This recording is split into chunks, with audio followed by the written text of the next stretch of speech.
Welcome back to our intermediate financial accounting class. Over the last few segments we've been talking about long-term debt. What it is, why it's important, what are the different characteristics that we see in most long-term debts, and then we started doing some examples of bonds payable. Now bonds payable are one of the most common forms of debt. They also form one of the most effective examples of how long-term debt works because we get to record interest payments, we get to record lump sum payments at the end, we get to add them together and do present value stuff. And then we also get to amortize away premiums and discounts, which is another important part of dealing with long-term debt from a financial accounting perspective. As we wrapped up that last section, we had done two different examples of bonds, a par value and a discount. And I left you to work on the premium example on your own. And I want to take a couple minutes now to just walk through those journal entries to make sure that you're comfortable with what you are doing. So let's take a look. This is a premium bond, because our market rate for our company is 12% and we're paying or thinking about paying 15%. So there's a real incentive for companies to give us a premium. If you go through and do the time value calculation on this bond, you end up getting $1,427,000, which definitely is the premium that we're looking for, because it's much higher than the $900,000 face value. Now we're not going to go through all the steps, but just to help a little bit, our face value was $900,000. Our interest payments were $33,750. Our N was 20, and our market rate was 3%. So those were the important numbers that we needed, and that $1,427,000, that's our present value. And sure enough, it's the premium that we were looking for, and it gives us a journal entry that looks like this. So cash of $1,427,000, we've got our bond payable at $900,000, and the difference goes into a premium, and now we see that premium is a credit, so that it's augmenting or adding to our bond payable value as we work through the rest of this problem. The other part of this was to calculate the first two interest payments, or make the first two interest payments. So here's the first one. Cash going out is that $33,750. If we take the $1,427,000 times that market interest rate, 3%, that gives us that $30,013. And the difference between the two becomes the amount we're amortizing from our premium account, so $3,737. And you can see down at the bottom here that I have updated my premium balance so that we got the values ready to go for our second interest payment. So let's take a look at that second interest payment. It looks like this. $29,901 is interest expense. The cash stays the same. Again, we're using premium as the plug figure, $3,849. Now, just to make sure you're comfortable, let's break out this $29,901.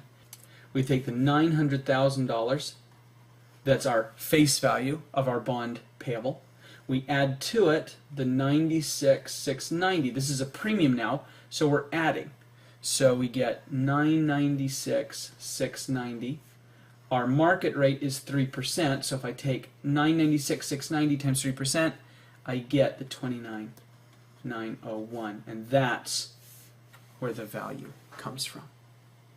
Well, hopefully you're comfortable with this process and you got the right journal entries. If not, please make sure you're comfortable with the way we calculate the effective interest method on a bond, the way we calculate present value of a bond, because again, these long-term liabilities are such important pieces, not only in a financial accounting class like this one, but just to understand as an accounting or finance professional. You need to be comfortable with how bonds are calculated. Now, along with recording bonds, there's also the retirement of bonds. Now, most companies pay off their bonds when they come due, and we make that simple journal entry that we've talked about before. We debit our bonds payable, we credit cash, and the bond goes away. But sometimes it makes sense for companies to pay off their bonds early. One example is if the interest rates are falling. If market rates are falling, I can issue a new bond at a much lower interest rate, retire the old bonds, and save all of that extra interest. In addition, it could be that our company's credit rating has improved. And if the credit rating has improved, again, I can get a lower interest rate. The last thing is that sometimes the company's in danger of violating a debt covenant. My debt is getting too big relative to my equity, and that gets us close to violating a covenant, so I'll retire some of those bonds or all of my bonds so that it drops the value of my debt and I don't violate the covenant, and therefore I prevent having the debt recalled and my credit rating taking a hit, etc. And I don't have to recall all of my bonds, especially with this last one. I might only recall a small percentage, just enough to make sure I don't violate my debt covenant. When we do decide to extinguish debt early, we have two options. We can recall the bond, or we can buy the bond or debt back from the open market. In order to recall the bond, it has to be in the bond contract that we can do a recall. And usually it says the bond is callable within the first 5 years at the face value plus any accrued interest plus X dollars as a penalty. And investors know when they buy these bonds there's a chance they'll be recalled. Usually what investors do is they increase their desired market rate, and that causes a bit of a discount because they're taking on this risk that they might not get the interest payments they thought they were going to get. And since their risk rate goes up, the whole market rate goes up, we get a discount or less of a premium. Either way, because we might recall them, we usually get a little less money when we first start the issuance of these bonds. If we don't have a recall option in there, we can always go out to the open market and try to buy the bonds. Now you'll get some people who won't sell, but if you're offering enough money, chances are you can get the bonds back, even without a recall option. Now this happens on a pretty regular basis, so we really need to be comfortable with the process. And to help us with that, let's take a look at the steps for extinguishing debt early. The first is we're going to credit cash for the amount paid. I love doing this because it's all about the journal entry. It's all about the journal entry. I love it. So we're going to credit cash for that amount paid, and that's going to be the market price if I have to go out and buy the bond on the open market. If I use a recall option, then I pay the face value and any retirement penalty. So that would be my cash. The retirement penalty would include any interest that has accrued on the bond since the last time I made an interest payment. Second, we're going to debit the face value of the bond so that it's off of our books. Third, I'll debit away the unamortized premium or credit the unamortized discount so that that goes away. I'm also going to get rid of any unamortized issuance costs. Now we haven't talked much about these, but often when I issue a bond, I hire an investment bank to help me do the issue. And when that happens, then they usually charge a fee. And I record that fee, debit to bond issuance cost, credit to cash, and then I slowly amortize away that amount using straight line over the life of the bond. So if I decide to retire the bond early, then any issuance costs would have to go away as well.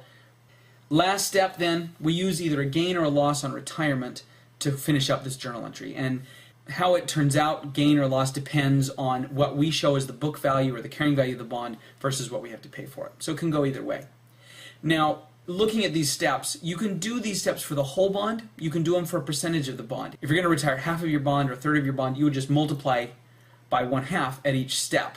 So I take the full value of the bond times 1/2, that's what I'm getting rid of. I take the cash amount that I would pay to get rid of the whole bond, I multiply by 1/2, that's what I'm going to pay to get rid of half the bond, etc. Now that we've got the steps down, let's take a look at an example. Springs Incorporated issued a $1 million bond at the end of year 1, and they issued it at 97. Now we haven't talked about this before, but this is finance phrasing for bond issuance. What it means is they issued the bond at a discount because they issued it at 97% of the face value. It's a percentage. We don't say it. That's just not how the lingo works in finance. You just need to know that that phrase, it issued at blank, means it issued at a given percentage of the face value. It's not an accounting term, but it's a market term that everybody should be comfortable with. I'm actually going to say this is probably one of our key concepts, not because it's an important concept to the accounting, but because it just helps you as a financial professional to sound like you know what you're talking about. So make sure that you're comfortable with what that means. So they issued it at 97, stated rate was 6%, bonds mature at the end of year 11, so we're talking about 10-year bonds. They make semi-annual payments. They're going to amortize any premium or discount using the straight line method, which we haven't done much with, so this will be good practice. At the end of year 7, they decided to retire the debt to avoid violating debt covenants by buying them on the open market. They're selling at 99. So again, there's that percentage again. That means they're selling at 99%. Well, in order to make the journal entry to retire the bonds, we actually have to start with the journal entry to issue the bonds. And yes, I'm very excited about the fact that we have to do 2 journal entries in order to solve this problem. So let's start with our entry to issue the debt. And it says we issued at the end of year 1, so we'll say December 31st, year 1. We know we're going to recognize a bond payable of $1 million. What we need to know next is the cash. And to get the cash, I take the face value times what it issued at. In this case, it issued at 97, so that's the same as saying 97%, so $970,000, that's the cash that Springs got. And the difference goes into a discount, and this is to issue a 10-year semi-annual 6% $1 million bond at 97. They say they amortize using straight line. So with straight line, I would take the amount of the discount and divide by n, which in this case, it's a 10-year bond, pays semi-annually. So my n is 20, so 30,000 divided by 20 is $1,500 per payment. So my interest payments would look like this. We would record a discount of $1,500, and then we would credit cash. It would be the $1 million times 6% divided by 2 because it's semi-annual, so $30,000. So that's my cash. And I debit interest expense for whatever makes that balance. Interest payments. And I can say interest payments because since it's straight line, they're all going to look exactly the same. Now I can worry about the retirement. And we have decided to retire this on January 1st of year 8. I would get rid of my bonds payable, $1 million. That's my first step. My next is figuring out the cash. And the cash is a $1 million bond. They're selling at 99. So I'm going to pay $990,000 in cash. Before I can do the gain or loss, I've got to get rid of my premium or discount. So let's take a look at our discount account. And if you remember, we started with $30,000. That was that initial journal entry. And then I've made some payments since then. We're doing this at the beginning of year 8. So if we issued the bond at the end of year 1, we've had year 2, year 3, year 4, 5, 6, and 7.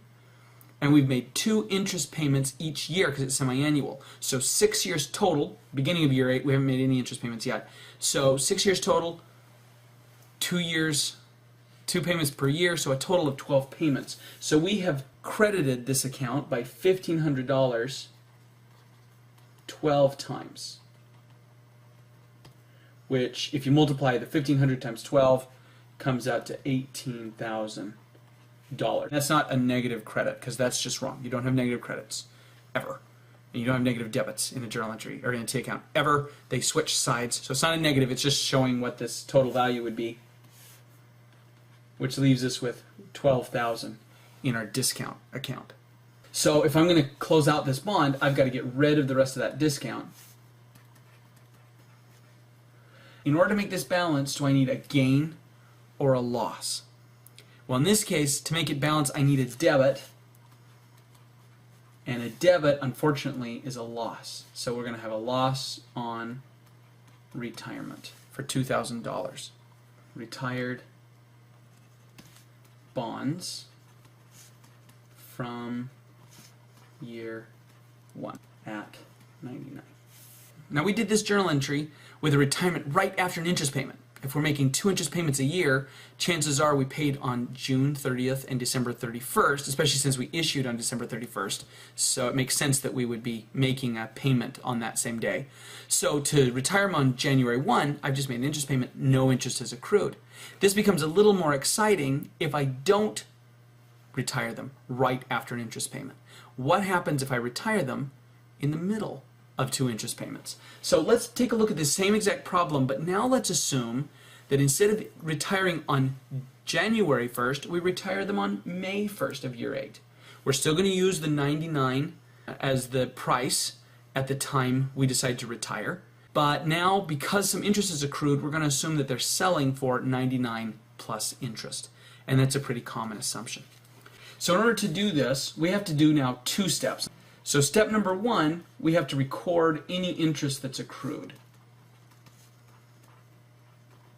And we're going to do this whether we include the accrued interest in the amount paid or not, doesn't matter. We have to record the accrued interest either way.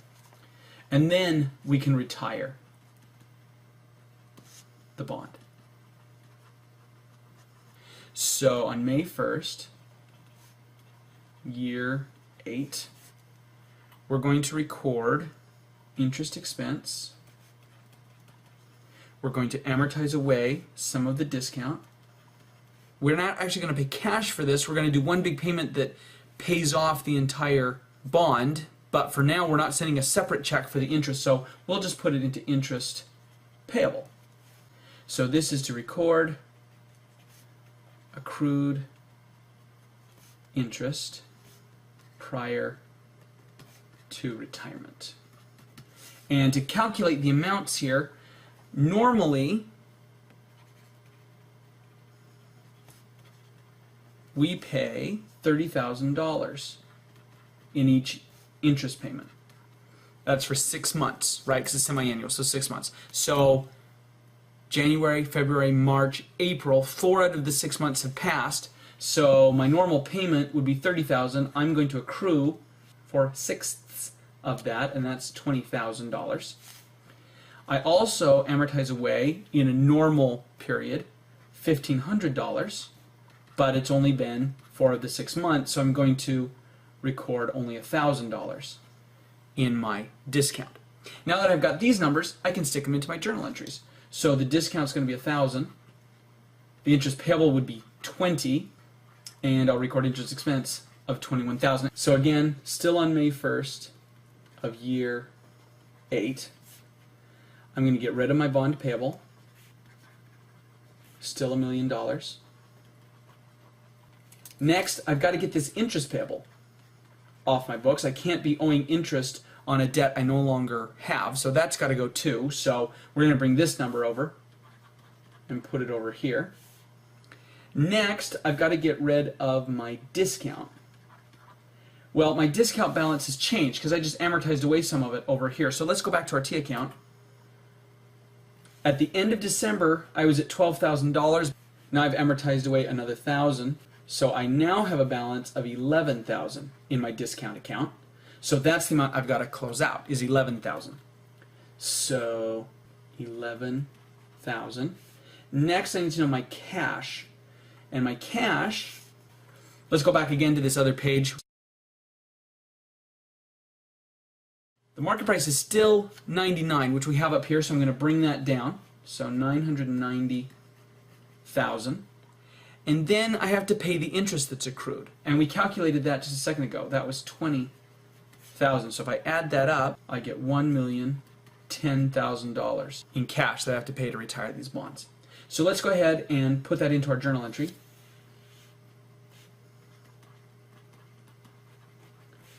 And let's see, that closes out everything with my bond. I've got the cash I paid, the bond payable will go off my books, the discount will be gone, the interest payable will be gone. The only thing left is to see if this was a gain or a loss as far as my profit goes. If we add these up, turns out that I need a $1,000 debit to make this balance, so again I have a loss on retirement.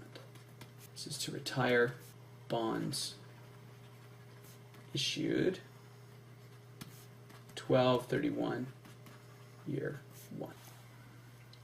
Now there's a lot going on with an early extinguishment. We've got to get rid of the bond payable, we've got to get rid of the premium or discount. If there's any interest payable, that's got to go. The underlying principle, pun kind of intended, is that anything associated with the bond has to come off our books once we pay it off.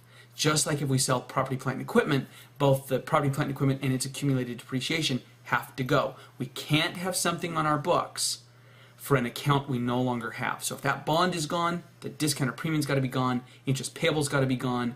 If we've had any unamortized issuance costs, they've got to go, because I can't leave anything on my books associated with that bond that I no longer owe. So that's kind of the main idea. And if you can keep that in mind, then hopefully the rest of this will fall into place. When we come back, we'll talk about bond conversions. That's what's coming up next. I'll see you then.